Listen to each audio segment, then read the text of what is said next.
Hello, everybody. Welcome to the Michael Blum Show. It's been a couple of weeks for me, but I'm happy to be back. I went through a round of bronchitis. Let me tell you, that is not a lot of fun. Did you spray the studio then? Did I, spray the studio? Yeah, just in case. Welcome back. No, that Germs and all. No, I'm pretty good now. I mean, you know, I'm contagious, but not in a bronchitis way. Hopefully, I'm contagious in terms of radio, but that's it. But yes, there's still a little bit of that going on. Welcome to the Michael Blum Show and Phlegm. Right, where we phlegm up routinely every single week at this point in time. A lot of things happening in the news. I also went to New Orleans, which was really interesting. I've been to New Orleans. I hadn't been there in about 20 years. I was in New Orleans, and I also, a couple of months ago, I was in San Francisco, and I hadn't been there for about 20 years. New Orleans is absolutely gorgeous. Clean, beautiful, well-kept. Even the drunks and the bums. It got a good wash from nature. It sure did get a good wash from there. I don't know what it washed out, but Katrina did a job there. I didn't even see any remnants of anything that looked like they were affected by Katrina. I'm sure there were, but I just wasn't there. But the place looked stunning, clean. Even the homeless, very nice, very courteous. Clean? Clean. I'm telling you. Clean homeless. Isn't that an oxymoron? You know, it's kind of weird because I really got If they're homeless, they don't have a house to clean, so of course everything. Well, I'm talking about the streets, obviously. Okay. You know, that's their home, and they were clean. What can I say about it? It was a very, very different experience than going to San Francisco. I hadn't been there for about 20 years, because San Francisco is like a cesspool. People just doing whatever the heck they want. The needles, syringes laying in the street, absolutely filthy and disgusting. So very, very unhappy homeless people there. Happy homeless people in New Orleans, but unhappy homeless people in so you get San Francisco. The endorsement. You'll be the ambassador of New I am Orleans. going to be the PR representative for the homeless of New Orleans. That's going to be my new job. There you go. We stayed in the French Quarter. I can picture it now. We ate until we were like ill from eating. It was we had a great time. That's what vacations are for. But yeah, that's what it was, like a little mini vacation. It was to celebrate my wife's 25th birthday, and so Third time. again, at least almost the third time, closer to the third time, but not quite. At least 2.5 times. But we had a lot of fun, and it was really good. Despite the fact that I was still kind of sick. I wasn't going to miss it. We had planned this for a couple of months already, and I just wanted to make sure that we were out there. And we had a really good time. How'd you know where to stay? Because I think after now hearing you, I'd want to take Bridget, my fiancée, there. Because that sounds pretty good if you're saying even the homeless are clean. I'm telling you, the place was a lot of fun. It was almost as if the cops have a deal with them, like they know each other. They say, hey, look, you leave the tourists alone, we'll leave you alone. It's gotten better since the dams have broken. Well, I don't remember it being. It's always kind of strange. I mean, Bourbon Street is like an excuse to get drunk and high. I mean, that's all that happens on Bourbon Street. And it was like that. The first time I was there, I was in a bar and they were chasing O.J. Simpson in the white Bronco. That's how long ago it was. And that was what, 94? 94, I think, 1994. And going back there now, like I said, I didn't really see anything that looked different due to Katrina. I didn't see any really new rebuilds. I understand there are some, but in New Orleans, they're so strict about how you build properties, you have to kind of follow the old architecture, and everything has to be approved by some governing board that makes sure things are how they would have been built in the French Quarter. And it has to be 6 feet off the ground. Has to be. I mean, there's no, you know, everyone, even you're buried, you're not 6 feet under, you're 6 feet up. You know, the water table it's below sea level, so the water table is not that far underneath your feet. Kind of scary to live there in that way, but you could say that about every place. Kind of scary to live in Florida. You could have a hurricane. Kind of Look scary at Detroit. Well, yeah, that you can just get shot, and you know that's. Well, you get shot DC. anywhere. Or DC, or Chicago. You know, my kind of town. It's another one should be flushed away. My kind of town. Actually, Chicago was nice when I was there, but I certainly would be really careful where I go. A couple of things in the news. Some things always kind of weird and disturbing. We got all of this LGBT with lettuce and tomato stuff going on in North Carolina. Things like that are always so strange to me. You know, only in this country can the government make taking a crap or a piss a political thing? It's unbelievable to me how much our country and what we think is important and moving forward, how much we have degenerated into absolute nonsense. Transgender issues. I have a very, very easy way to take care of all of these things. Really, it's really simple. Third bathroom. Okay. Well, you could do that. You could have a third bathroom. You could have a unisex bathroom. I guess that's one way to do it. If you don't have that and you don't want to impose that upon people, let me tell you, if you have a big facility, you don't want to have them now have to build out a third bathroom. It's not that easy, right? And it's really, really costly for a business to do that. So my concept is, and you have to follow me, it's a little bit kind of circular. Penis, men's room. Vagina, women's room. I think that should work pretty well. Seems to have worked for a long, long, long time. I hate to use the expression, but that's pretty cut and dry. That is pretty cut and dry. And that's going to be the subject of another show. Wait. You can't leave this open. And I have a question here. What's your question? Not that I know anything about the trans. I'm still discovering things on me. I'm 258 pounds. But I'm thinking, what happens if they do the operation, they tuck it in, but they had the penis, and then they tuck it in to make the vagina, then where do you go? You had one. You go on the stage. Where do you go? First, so the according psychiatrist. to your rules, do you have an innie or an outie? Innie or outie? Again, penis. If you can stand and go, you go to the men's room. If you need to sit, you go to the ladies' room. Very, very cut and dry. Just like kind of how it's been for the last couple of million years. You know, it's funny because if you look at statistics, I mean, 0.3% of the population is transgendered. 0.3%. But they're getting 98% of all this. Right. That's 600,000 to 700,000 people in the United States. Out of those that claim to be transgendered, there's even less of a percentage of those that actually go through the hormones and actually lopping off organ parts and, in essence, mutilating themselves so they can kind of please their own minds. Even less of that. So what you have is you have the government backing up and creating laws to help 0.3% and to hell with 99.7% of the population. What you want to do, who gives a crap? It's right now this is just a political thing, and since liberals can't do anything really of worth, all they can deal with is like bizarre and strange and sometimes appropriate things, but they're always social issues. They have nothing to do with the economy, which is really important. They have nothing to do with the fact that North Korea is threatening to blow us up every other day.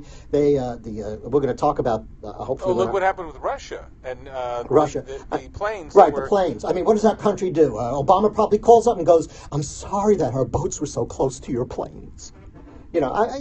Just absolute nonsense. And I get very, very concerned about that because I think that those countries are going to start to take even more advantage of us before Obama leaves because they know he's a wuss and will do absolutely nothing. That's how it is. So I think that they will be afraid to do some of the things that they're doing. They're going to do as much as is possible to hurt the United States, which I'm a firm believer that Obama is all for, before he leaves. So I don't think it's over yet. I don't think anything is really over yet. I think it can be very, very, very nasty last few months of his tenure as king of the world. His executive order just this past weekend or something where he's working on the FCC to have cable boxes where you can buy something cheaper and you won't have to rent the cable box. I think this is the one executive order in the 8 years of anything they ever closely agreed to Obama. To do well, you get a free cable box out of it. Is that he wants to.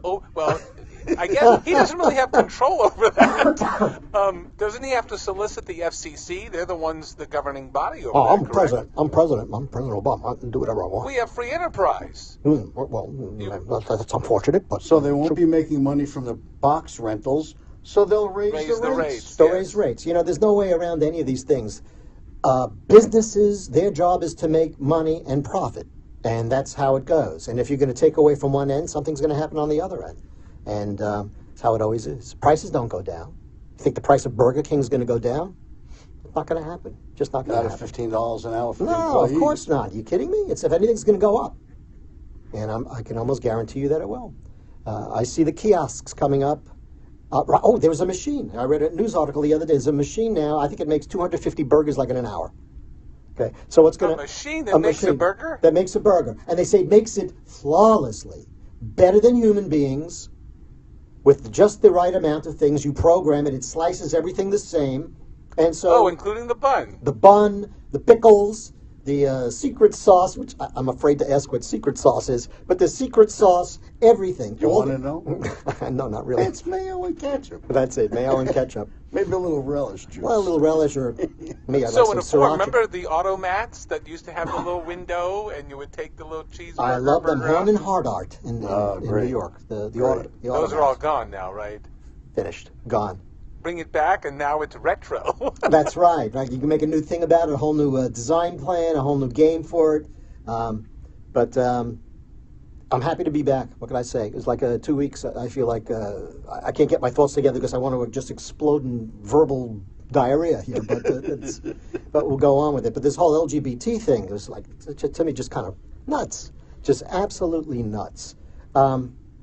The other thing which is interesting to me is I think Donald Trump has done more for the United States as a nominee than a lot of presidents do while they're actually in office. He's brought to the forefront something very, very important, and that's that you really don't matter. Citizens of the United States, I used to think maybe we're fifth or sixth in line, but basically I'm coming to the point here where basically whatever it is that you want, you don't matter. Your voice does not count.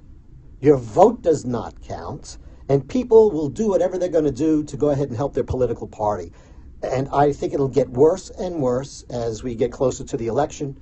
I think that Trump is going to have a lot of problems because these people in power don't want to give up their power. They'll give up the presidency, the Republicans, before they'll go ahead and give up their power in Washington. It looks that way. And it's disgusting.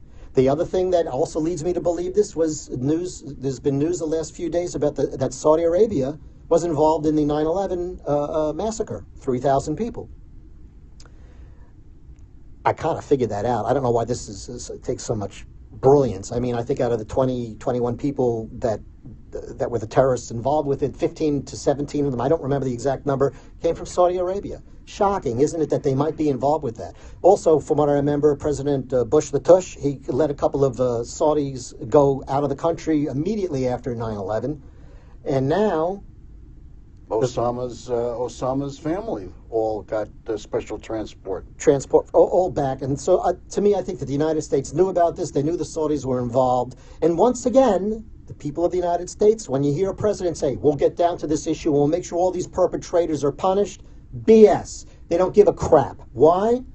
$250 billion of revenue. It's shocking to me that our country has to now bend over backwards because the Saudis have the potential of destroying our economy. How does this country allow this to happen, if not just to take money, graft, and stick it in their own pockets? It's the only thing that makes sense. So again, American lives don't even count. Your vote doesn't count. Your life doesn't count. None of that counts. None of that's important for our government, which is why an outsider must be elected. And if it doesn't happen, it happens to be Trump. That's the only reason that I'm for him is because he's the outsider. Absolutely. It could have. I'm still for him, but he just made a mistake. He makes tons of mistakes. About 15, 20 minutes ago, he was giving a rally, and he mistakenly mentioned he was supposed to say 9/11. He said 7/11. 7/11. Yeah. And of course, it's on the web saying that he mistakenly said. Yeah, big deal. I still want him, but big deal. He's a regular. He's like a regular guy. And your guest is on hold as okay. well since the top of the hour. Right, Listen, boy. We'll get her on 7/11, huh? Well, as Biden said, you have to be an Indian to run one of those. But he gets a free pass. You can say colored people in the lecture, but you get a free pass if you're a Democrat. If you happen not to be a Democrat, you're screwed. So that's how it is. It's weird to me. I mean, Bruce Springsteen won't go to North Carolina, because of this LGBT nonsense. We're not going to go there. So he'll disappoint all of his fans, have all those tickets refunded, people probably waiting months to years to see him. Screw them. Who cares? We need to go ahead and have proper toileting. Okay. However, my beliefs, I can go ahead and cancel. But some clerk who was in Tennessee, I think it was, or Kentucky, she decides in her beliefs she can't go ahead and do a license for someone who's gay. Her will put in jail. She has no right to have an opinion because of her beliefs, but all these loonies, including now Cirque du Soleil, won't go there either. Oh, I didn't hear this Oh part. yeah, that was it. Cirque du Soleil is canceling their things in North Carolina now because of this too. Of course, they do their act in Dubai where they kill gay people, Oh, yeah, but that's not important. You know, not important at all. Well, we don't vote in Dubai. We don't vote in Dubai. Yeah, that's true. We don't. Except for that. I don't know. Does anyone vote in Dubai? I Not don't know. really, no. It's kind of like here. You know, people go out and they do stuff, and then the king or whoever, they appoint whoever the heck they want to run. Anyway, I've been yakking a little bit. We do have on the phone with us. You came right out of the box here. I mean, from New Orleans, right here in Fort Lauderdale. I told you, it's like you were slamming it's away, like man. verbal diarrhea with me today, but please forgive me. No, Please you forgive me. came in like New Orleans jazz, straight at you. I hushed my mouth.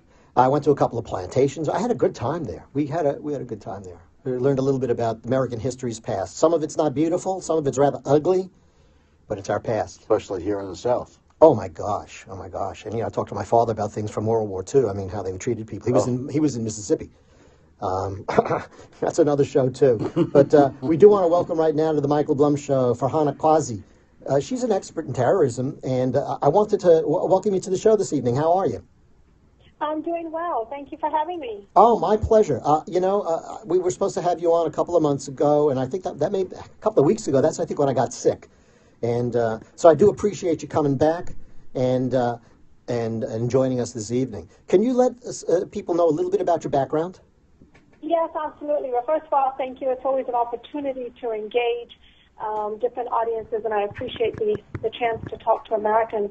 I was born in Pakistan, what we might call the most dangerous country in the world, but it's also the country that has had the most terrorist attacks ahead of Iraq. So that has its own issues, but I was only born there. I actually came to the Deep South. I grew up in Austin, Texas, and so I'm a Southerner, really. Wow. But I moved here. Yes, I'm really a Southerner.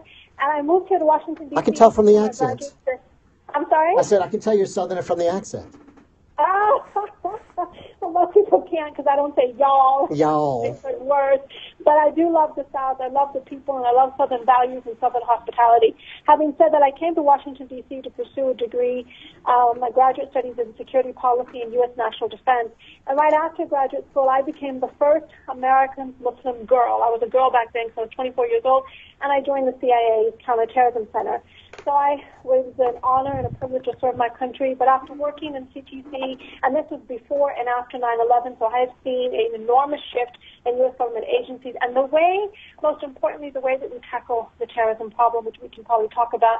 But I left the government and then I joined the military, and I trained hundreds of U.S. military men and women and helped them understand Afghanistan and Pakistan. So these are officers who are deployed. And since then, I'm an independent scholar. I just published my first book 2 months ago. Congratulations. Thank you so much. And I'm working on my second book, which is called Struggle for the Soul of Islam. And it's a really deep and heavy topic as we watch what's happening in the news and this barbarism of ISIS. Is that a crop duster? I don't know. We're having a little bit of technical difficulty for a second for Hannah. Just let's see if we can fix this up. We're good? All right, there we go. All right, we're getting a little bit of buzz for some reason on the line. But we're good now. So basically, you really are really well-versed in this. You said the last thing that you were doing, you were kind of cut out a little bit. You said you were starting to, you actually training. Yeah, so I've actually become a writer and a researcher, and I'm a public speaker, and so I get invited to talk about conflicts in the Islamic world. I mean, I go way back when we were fighting Al-Qaeda, when Osama bin Laden's name was not a household name in this country. And then, of course, we may have eradicated Osama bin Laden, the kingpin of terrorism, but Al-Qaeda and its affiliates still exist.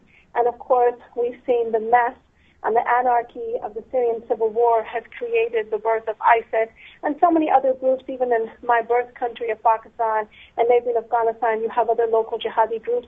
So unfortunately, as my father says, my father is a linguist for the Defense Department. My folks are still in Texas. And my father often tells me that this is a problem, unfortunately, this clash of civilizations or this, civilizational crises within Islam.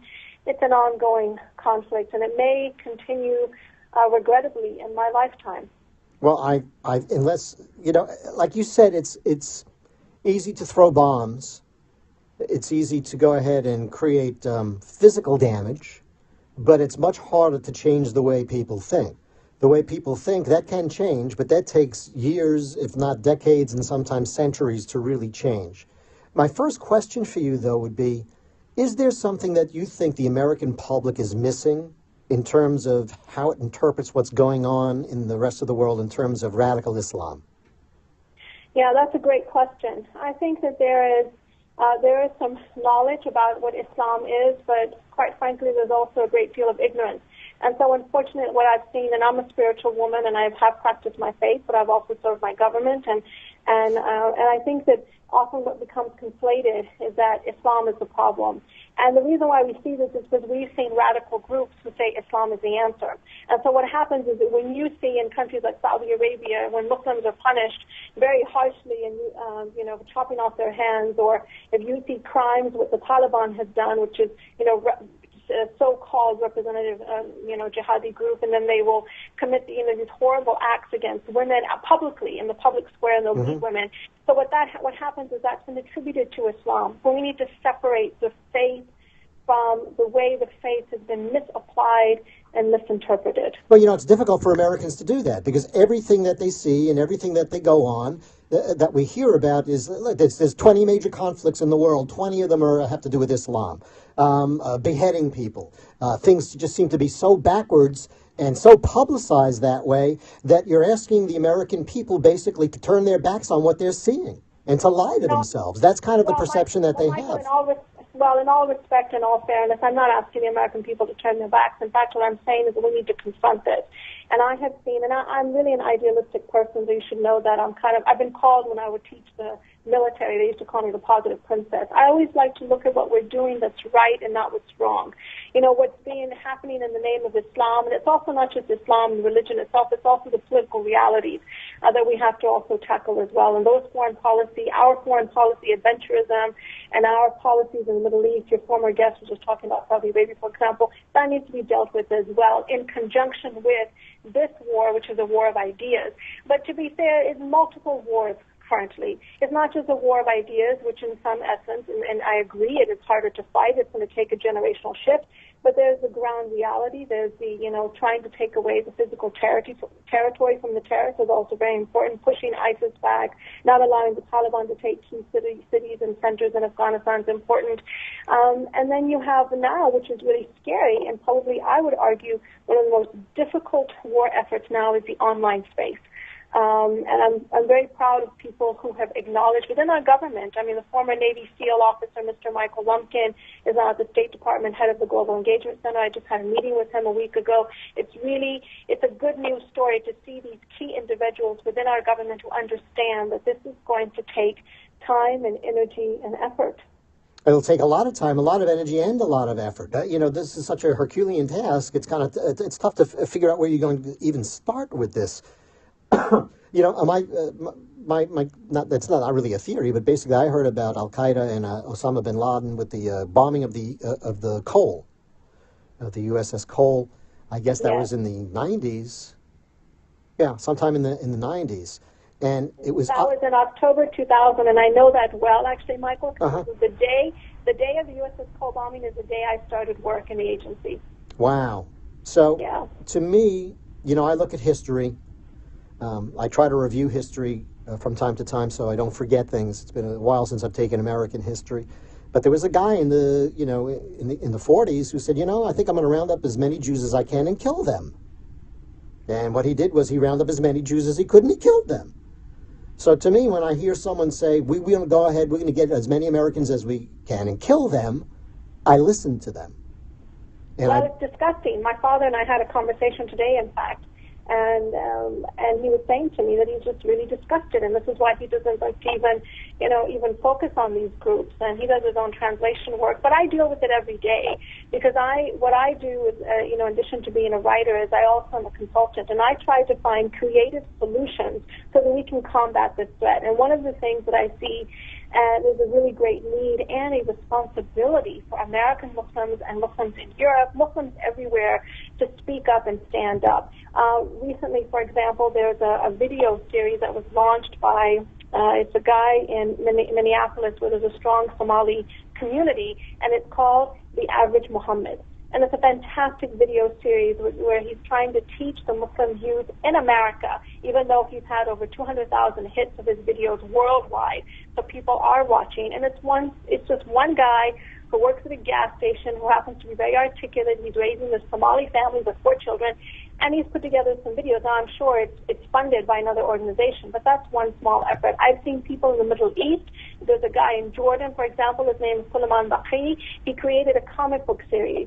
And in these comic books, you've created heroes. So that instead of these terrorists, which is what they have done, and this is since the days of Al-Qaeda, and ISIS is doing the same, they have this very savvy and slick propaganda machine. They put out newsletters and videos and magazines, and they do this continuously and consistently. And so our effort in order to counter that, ugly narrative is that we have to be just as consistent, and we have to do it in a way that appeals to the youth. So I have seen what I call pockets of change.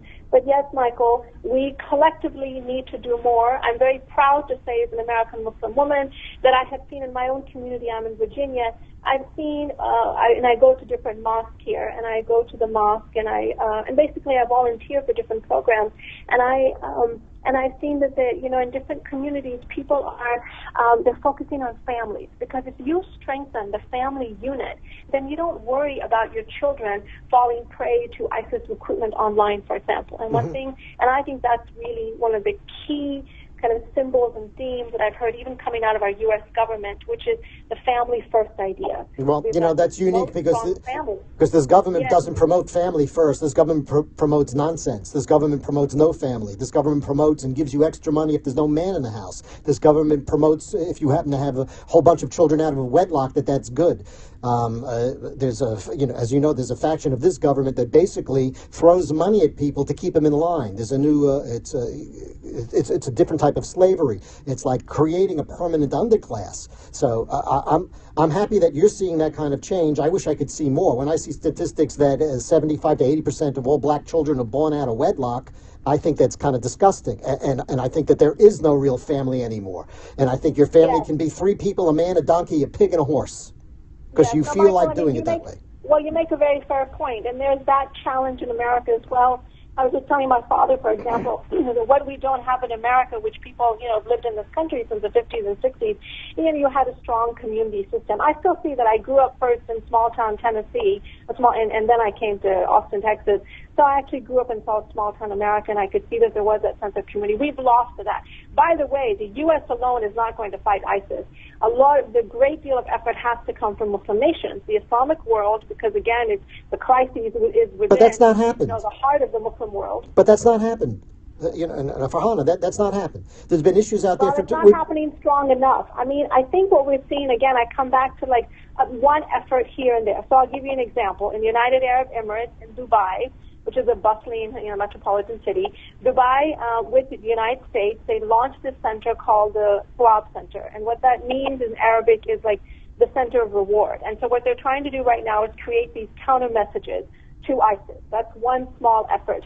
Saudi Arabia, and I'm not giving them credit, but the Saudis last December put together a coalition of 34 Muslim countries, and they speak about, fighting the ground war and so forth. The problem is that these countries have their own domestic and regional crises. So Saudi Arabia, is fighting the war in Yemen and has been mired in that conflict for a very long time, and it's actually my humble opinion is it's getting worse.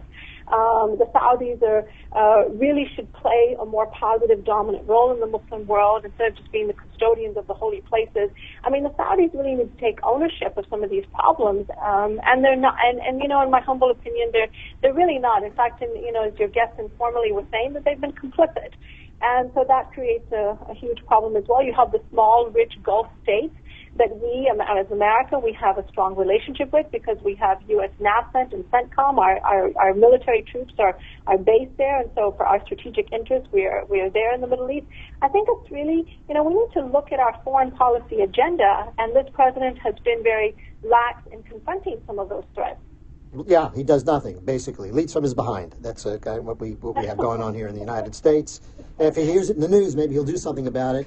But, if you what's his book, Audacity of Hope? If you read his book, he says in that if the tides ever turn where things get nasty with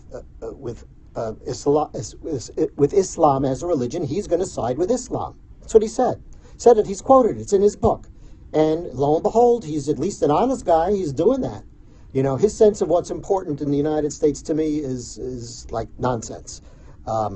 So I don't have much faith in him or our government really doing a heck of a lot. I would, of course, love to see more Muslim interchange and people coming out and actually supporting efforts much more than they have. Like I said, for the 10 years or so, we're involved with all these issues out in Iran and Iraq and all the other neighboring countries, Syria and all of that. I think we have very, very little to show for it at this point in time in terms of having Islamic nations stand up and step up and actually do something about it. I'm going to take a very quick break. I'd love to, if you could stay a little bit while longer, I want to talk to you about the book you said that you wrote. And I do have a couple of other questions for you. Can you hang out with us a little bit? Absolutely. Wonderful. Folks, you're listening to The Michael Blum Show. We're going to be back in about 2 minutes. We'll announce all the numbers and all those other good things if you'd like to give us a call and get involved with us here. We're speaking with Farhana Kazi, and we're going to be talking about Islam, some of the maybe solutions to some of the problems, because there's always a solution. If there's a problem, there's a solution to it. And I'd love to go ahead and get into some of that. So we'll be back in about 2 minutes. Hi, this is Dr. Michael Blum from the Center for the Dental Arts. In 1998, when I opened up the Center for the Dental Arts, I wanted to create a dental office that's different than most. After all, I didn't go from school to dentist. I went from school to unemployed, to taxi driving, to teaching in the New York City schools. So my approach to dentistry is different. You see, I don't treat teeth, I treat people. I want you to experience the difference by coming to my office. As a matter of fact, if you're having a dental issue and if you're a new patient, call us at 954-463-4999, and I'll do a free problem-focused exam for you. Yes, you heard me right. Mention that you heard me on the radio, and I'll take a look at your dental problem for free. Call us at 954-463-4999 for your free consult today. That's 954-463-4999 at the Center for the Dental Arts. At Paradise Bank, they make banking simple so you can carry out your day-to-day banking both quickly and conveniently. A majority of their products and services have been developed with considerable input from their customers as well as business owners. So let's go through some of the products Paradise Bank can offer you. Checking accounts, savings accounts, certificates of deposit, individual retirement accounts, money market accounts, remote deposit capture, internet banking, specializing in HOA banking. Paradise Bank is a very strong local bank that excels in personal service and puts customers first, and it deserves the name Paradise. So let's continue with some of the services Paradise Bank can give you. Online bill pay, courier service, black box service, safe deposit boxes, commercial loans, home equity lines, SBA loans, residential mortgages, concierge service, Camp Paradise Children's Program. There's just so much Paradise Bank can offer you. So stop by today. Boca Raton, Fort Lauderdale, Delray Beach. Paradise Bank. Member FDIC, Equal Housing Lender. Hi, this is Michael Blum. Did you know The Michael Blum Show can be heard every Monday night from 9 to 11 p.m. on WWNN 1470 AM? So give us a call at 888-565-1470 to join us. We also broadcast 24/7 from our website, michaelblumshow.com. That's michaelblumshow.com. You can be anonymous, so call us and let your voice be heard.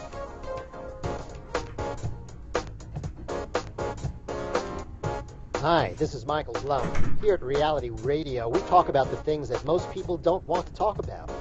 If you have a story or a situation that needs to be heard, call us at 800-524-8040 or email me at michael@michaelblumshow.com, and we will be in touch with you. Think speak, and be heard on The Michael Blum Show. And now, back to The Michael Blum Show. Join us by calling 888-565-1470. Think, speak, and be heard. Here's Michael Blum. Reality Radio.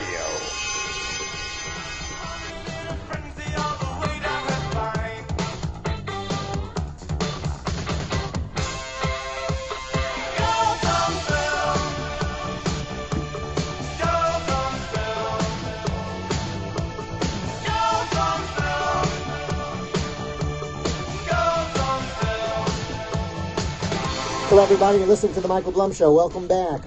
We can be heard in a whole bunch of different venues here.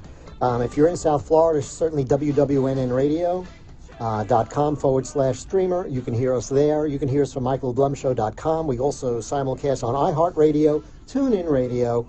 We also do a Periscope broadcast, so if you're a Twitter person, go ahead and find us out and follow us at Michael Blum Show.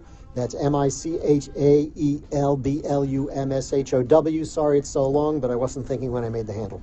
And that's how it is. Also, we would love to entertain any phone calls. You can call us toll-free, 888-565-1470. That's 888-565-1470. We're talking this evening with Farhana Qazi. Am I pronouncing your name correctly? I want to make sure I got that right. Yes, Farhana Qazi. Okay, we're talking with Farhana Qazi tonight, and she is a scholar, a public speaker.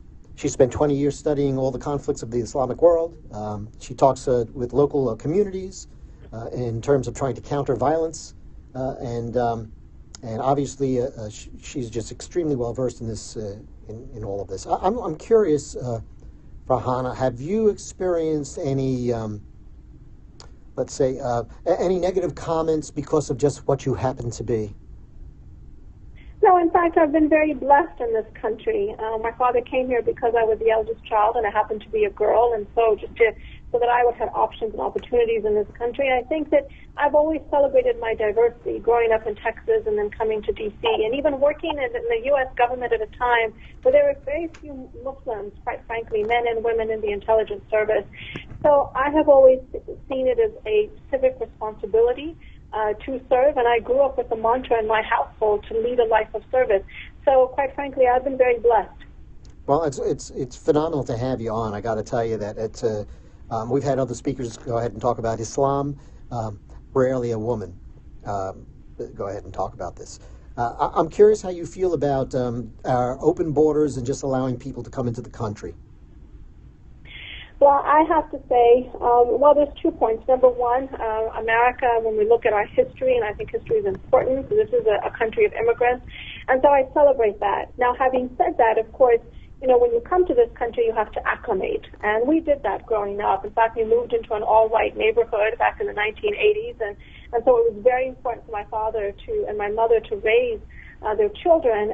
You take the best from the East and the West, and in order for you to succeed, you have to adopt American ideals, you have to appreciate American values, and you absolutely have to uphold the U.S. Constitution. And if you abide by that, then you become a full-fledged citizen. The crisis that's being faced now is, allowing Syrian refugees, for example, in this country, and the fear and the anxiety that is being expressed by some people because of this refugee crisis is warranted, and I understand it. But again, I really believe that we have a very strong checks and balances in place. I don't worry about and so on the one hand, I do think that having that investigative process is important so that we don't let the wrong people into this country. But we have to remember that there are already immigrants living here. People have been coming here for decades, and there are immigrants in our country who are not even, fully citizens yet. So that's a challenge in and of itself. And as long as you, as I said earlier, adopt American ideals and values, and this country celebrates diversity, then I think that there is, that's how you uphold your American freedoms. That's how you attain economic and financial, independence and so forth. It's interesting though, because you said that there is some type of investigative process. I don't believe that at all. I don't know how you could have any investigative process in terms of people coming in that have been borderline slaughtered and left their houses from Syria. There's no way to really go ahead and vet any of those people out. So I'm kind of practical. I just do the math. That's kind of how I look at things. And you probably know better than me figures. What I've read is that people say that about 12% to 20%, 25% of the Muslim world believes in radical Islam. I had to counter that respectively, Michael. I mean, if we look at the Muslim world today, 1.6 billion Muslims in the world today, and if we're looking at hardcore ISIS fighters, let's just look at ISIS, about 20,000, and this is U.S. government estimates, about 20,000 who are hardcore. Now, there's a countless number of other fighters and other potential recruits that we are unaware of, and so I acknowledge that. In this country alone, we've had probably about a couple hundred who've been recruited. The greater problem, of course, comes from countries like Belgium and France and Germany. And so even though I certainly acknowledge that.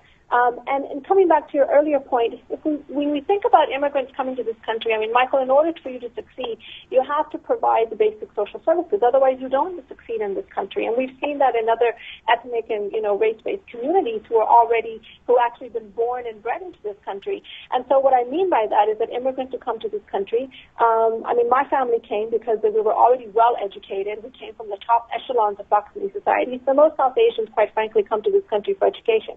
But others, may not have that education. So they're here for education. Through good education, you become employed. What happens is, and I've seen this all across America, is that you have people who come here from war zones. So they're escaping tragedy. They've come here because they need to, again, they want a better life, but they're also troubled. Those people, that community needs help. You not only have to provide them job and education and food and all the basic social services, you also need to provide them counseling. Because if you don't counsel these people, we're broke. How are we doing that? How are we doing that? Our country is like $16 trillion in debt. How are we providing services for that? You mentioned the immigrants that came in like after World War II. One of the tenets of them coming in is they would use no social services at all. They had to go ahead and get a job and have relatives that would help them, or church or something else. Not the government. It's not our job to go ahead and give services out to people that come in. Yes, you're absolutely right, Michael. I agree with you wholeheartedly. It's not the government's job.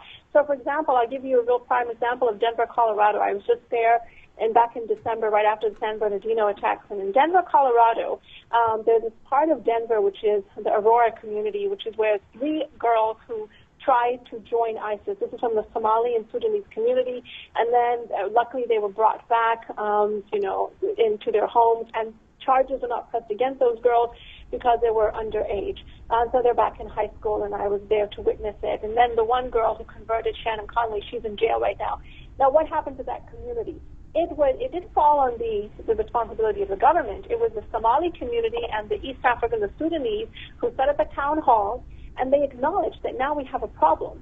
So that's one aspect of the problem. But the other thing is that, because we're living in more low economically depressed areas, you have to provide more social services, and they have to, generate the funding themselves. The responsibility is on the community. I absolutely agree. And it's also on the mosque.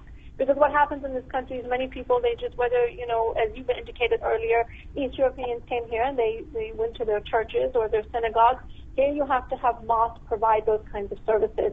And that's going to take some time because mosques have not been looked at that way. I have seen, though, over time, and the good news is, I'd say perhaps in the last, couple of years, it hasn't been, a long time, it's only been very recent, you'll see mosques address, like, domestic violence issues, okay? You'll have them talking about, say no to drugs campaign. Well, now they need a campaign that says say no to ISIS. And how, taking counter radicalization, counterterrorism head on. I'd love to see it. I really would love to see it. I'd love to see it en masse. We give a lot of breaks to in terms of charitable organizations and tax-free status to churches, temples, the whole gamut. I'm not just talking about mosques now. I'm talking about churches, synagogues, the whole thing. And what I see happening is that they're giving less and less back to the community, and they increase their assets like any other business. I mean, there's a church in Fort Lauderdale, I think, owns most of the property now on US 1, a giant stretch. We're not giving them tax-free status so that they can own more property. We're not giving them tax-free status so they can have 40 stained glass windows in their temple, church, whatever it is. And I'm almost at the point where I'd like to see that tax-free status taken away. because they're not doing anything. Let them go ahead and actually help people. That was the whole idea. Now, I know that a lot of them do, and if you're looking at charitable organizations in the United States, you'll find that the Catholic Church is one of the largest. As a matter of fact, for a lot of the refugees that are coming from Syria, they're given money by all sorts of organizations. An interesting thing for people listening out there, Google how these people are getting money when they come in. The government gives them $1,000 and then pretty much sends them on their way. And all these other church groups, synagogues, and other organizations help a bit pave the way for the rest of them. I think that everyone has to step up with that. Yes, absolutely. And Michael, you make a valid point, and I can speak for the mosque community as an American Muslim woman. I have seen mosques. The mosque, for example, the very well-known mosque in Virginia is called the Adams Center, and it's very affluent. So you have, very professional members of the community, and mosques here are constantly, either you're creating new mosques or you're expanding. But what's really important is the reason why the Adams Center works is because if you walk into the main hall, it's like a YMCA, it's a basketball court. They have play groups for parents, and then there's also like a service so that they help people, so that if you're homeless, you don't know where to go, you can, they'll find shelter for you. Or if you're a new refugee, there was a woman who came here from Afghanistan as a refugee, and she had 6 children. This was many years ago, and I found out about her through one of the local mosques. And so she was just staying at kind of like a Motel 6, and she was being, every day some social service worker would give her milk for her children, and they would walk to school. But there was nothing else for this woman to get on her feet. It requires, and I'm not saying that I'm a saint and I did anything special. I just felt that it was as a response, I just tried to be a responsible citizen, and I would have done it for a non-Muslim as well. And so I went to go see this woman, and understanding that culture, that this woman came from a war-torn society. We spoke the same language, so she didn't have strong English skills, and here she is trying to raise 6 children. It's really an enormous struggle, and so you're absolutely right that the charitable work that comes from our faith-based community is extremely essential, and it's instrumental in helping people with little resources and low income get on their feet. Sure. Now, as I said before the break, I do like to be solution-oriented if I can. And gosh, this kind of conflict has been going on for a long, long time. It's being brought to a head now, and between technology in all regards, including weaponry and all of that, it's really coming to a head. This is really an issue that needs to be dealt with. What do you see as potential solutions to this problem? Well, Michael, that's a simple question, isn't it? I could probably give you the 30-second answer. We're certainly not going to solve the world's problems like this. But what I truly believe is that we need to have strong international partnerships. We need strong local allies. So, not just American Muslims, but also, Americans who care about this issue, because terrorism is not in fact, terrorist attacks have killed more Muslims than any other group. But it affects all of us, quite frankly. And innocent Americans have been killed, and so it's a tragedy for all of us.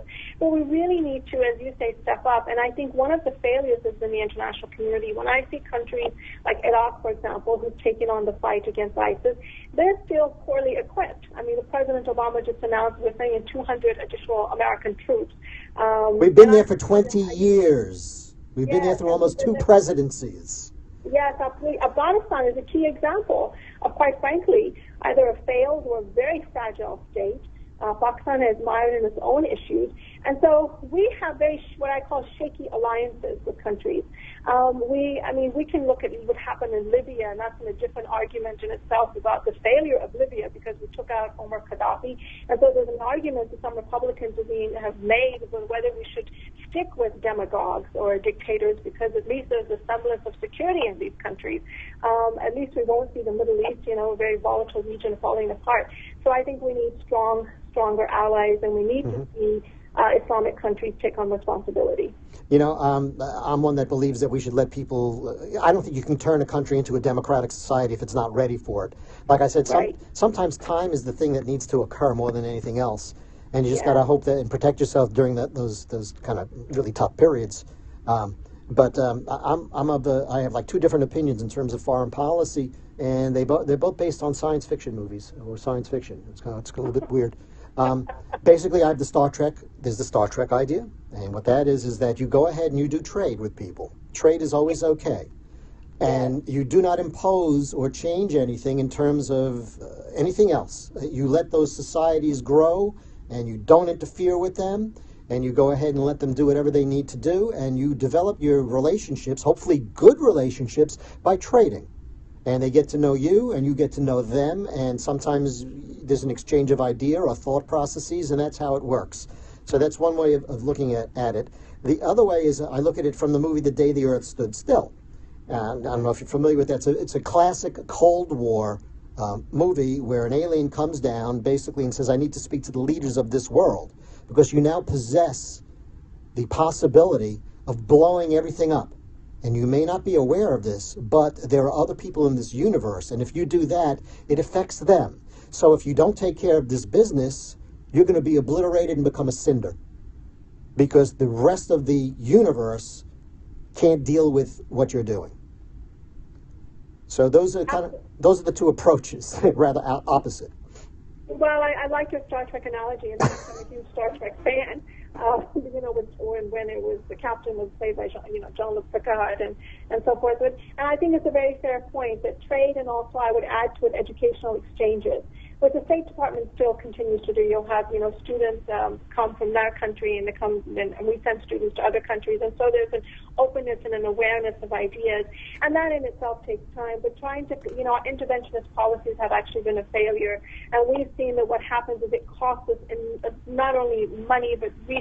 And I've seen when I was training the U.S. military, and I was training our officers. In fact, I was down at Maxwell Air Force Base in Alabama, and I would train hundreds of U.S. captains who are going to Iraq once, twice, and thrice. I mean, it's war weariness. Our soldiers quite frankly, they're tired and they're put in harm's way. I mean, I applaud their service, but I think that it's really an exhaustion, and we do come to a point where there's war fatigue. And these countries really need to take ownership, and this is why I place the responsibility on Islamic nations. It is far too easy to blame the West for your own problems, and certainly the West, let's be fair, Michael, the United States has contributed and sometimes exacerbated some of the problems and created these political realities. For example, the anarchy in Syria, one might argue, is also because our president and our administration didn't have a clear policy vis-a-vis Syria, and also doesn't take a strong stance against Russia. And so we let Syria just kind of boil over, if you will, and then other groups, and then what happens is what we used to call this in terrorism studies the splintering effect. You have a group like Al-Qaeda and ISIS, but then you have splinter groups, which is these smaller, decentralized networks who've been able to attack us, and we've seen them do this successfully in Brussels recently, do this attack in Lebanon. We had 2 attacks in Paris last year.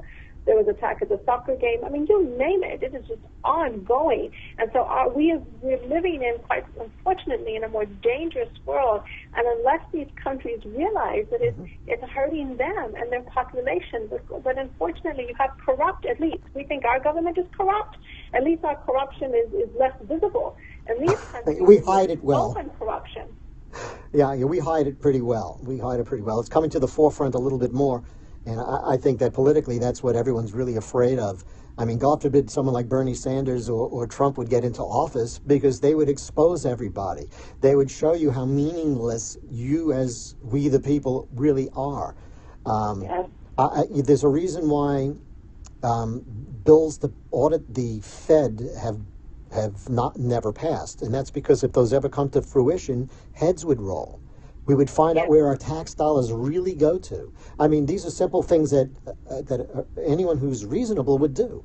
If you're giving money a large amount of money to somebody who's doing investing for you, you audit them. You see what they're doing. You want to know where the money's going. Not our country. No. That's not good. Why? But there is one great blessing in America, though, Michael. Oh, there's a lot of blessing in America. Don't get me wrong, but we're not where we used to be, and we're getting worse. I mean, at least here, people are still coming to our country. Why? Because there's economic opportunities and the possibility of growth. I mean, I'm a prime example. When I see what sacrifices my parents have made to survive in this country, and they're hardworking just your average middle-class family, and I've made it in the upper echelons of society, and I'm very grateful for their sacrifice. And I see this in almost every household. You have some example. And you don't have to be a Muslim. I mean, it could be a German or Italian and so forth. And so people who came to this country made great sacrifices, and you see this in our hardworking ethics and our ideals. But I wish that these same ethics were applied in Islamic nations, and instead we have gross human rights violations. Sometimes women are treated as second-class citizens. I mean, there's so many other issues. Sectarian violence, particularly in countries like Pakistan, have increased. We saw the attack on Easter Sunday against Christians, and also Muslims were killed. And so, countries really need to take ownership. And that is not something the United States can't be a watchdog. We can only, as you indicated earlier, we can only mediate, which is probably the role that we should take. But instead, we're just sending our soldiers from one conflict to the other, and, we're trying to play a humanitarian role, which is admirable. But I really think that your idea is spot on about just focusing on our trade and relations. It's funny. There's this old lady who was standing at the corner, and I helped her across the street, and then she got really angry at me because she didn't want to cross the street. She said, just because I'm an old lady standing at the corner doesn't mean I want to cross the street. So you see, what it takes is that you help someone when they ask for it. You don't go ahead and assume that they need your help and then go ahead and usurp power and do whatever the hell you'd like to in their particular country. That's not good. So I do agree with you. I think that we could offer help, or I would prefer business. I think that we really have to step back a little bit and realize that when we go ahead and quote-unquote help, what that means is throw money at it. I would love to believe that people are coming into this country with the altruistic attitude that your family did. I think a lot of people, they're coming here. It's true that the United States still is probably the only country where you can have nothing and wind up with a lot, where you can actually move yourself forward. And I'm sure there's a percentage of people that are coming in for that purpose. But I think that the major influx right now, it's a very, very different type of immigration than what we saw in the 50s after World War II. I think that a lot of people are coming in because we give them money. If we didn't give them money, they wouldn't show up. They'd go somewhere else. Yes, and the other issue, Michael, is you have immigrants who are coming here, or people who even become citizens, and they've taken advantage of our system. Absolutely. I was in New York, and I was with a cab driver, and he happened to be from Egypt, and he says, I just stay here 6 months, and he just was so, anti-U.S., and I couldn't even believe it. And I said, what are you doing here then? He said, well, I just make money, and I go back home, and I get money there. Or there was another guy I ran into, I go to the TV studios, and so I end up talking to a lot of people in the car, and another guy was here.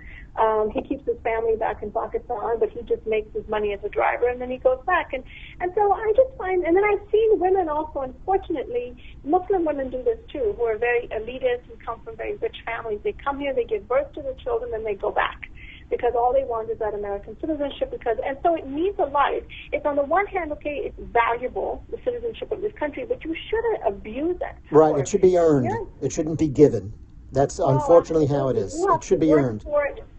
Yes. In the 50s, you needed, like I said, you needed to promise you would not get onto any social programs. You needed to have a sponsor. You needed to show that you would be employed. When people say, well, we're a country of immigrants, I'd like to go back to that. If they want to go ahead and go back to how it was in the 50s when we were a country of immigrants, I'm happy with that. Yes, that's a very strong point, absolutely. But then the other issue is it's also economics. I mean, I was living in Texas. Of course, we also had to learn Spanish, so we know there's a strong Hispanic population there coming across the border from Mexico. So I understand the argument of building a wall, but I've seen that wall going down to El Paso, Texas. That wall has not stopped the influx of workers. But those workers are doing jobs that, that some have argued Americans don't want to do, this low-class, labor nonsense. type work. I think that's absolute nonsense. So I'm not really sure, what the issue is. But we just have to, I think, come up with some more just policies that really protect those who are here and who have acclimated and who are truly Americans, and we need to be wary. And the way that we keep an eye on who's our neighbor and who's our community is to be more engaged. Sure. I mean, we used to be more engaged, and that's why I love small-town America, because even though, small-town America can be insulated, and I have seen some, I grew up I used to love going outside of Austin, Texas, and going to some of these redneck towns. I never minded rednecks. I mean, so they didn't know about the world, but that was okay as long as they were nice people. But you know, some of the values in these small towns, at least the communities were tight. Sure. You know, even I was raised in Brooklyn, New York, and I have to tell you, even there in each neighborhood, I mean, everybody on that block knew who I was. You know, if I did something wrong, my folks found out about it. Everyone helped. Everyone, you know, everyone knew everybody else. There was a big sense of community, even in as large a city as that. I don't think that's the case anymore. I want to thank you so much for joining us. We're at the top of the hour here. We need to take a break here, and we do have another guest here. I'd love to have you come back on. Can I arrange that in the future? Absolutely. And it was a great pleasure speaking to you. Thank you. You have a good night. Oh, my pleasure. My pleasure. Folks, you've been listening to The Michael Blum Show. That was Farhana Kazi, who is an expert in things Islam, has worked with the CIA. She works with the federal government, and really, really well-versed. A very, very good interview. Folks, give us a call, 888-565-1470. We'll be back in about 4 minutes, and we'll be changing gears.